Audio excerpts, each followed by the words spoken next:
বাংলাদেশি পানির বোতল পুষ্টি। তো এই পানিগুলো আমরা এখানে সেল করি।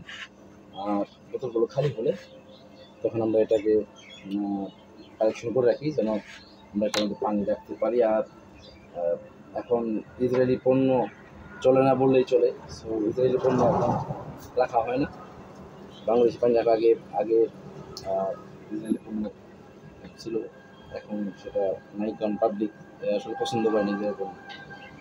তো সকলকেই অনুরোধ করবো, যত প্রকার মুসলিম ভাইরা আছেন, দোকানদার ভাইরা আছেন, রেস্টুরেন্ট ওনার আছেন, অবশ্যই ইসরায়েলি পণ্য বয়কট করবেন, বাংলাদেশি প্রোডাক্ট ব্যবহার করবেন। ঠিক আছে, এই বোতলগুলো আমার করতে হবে।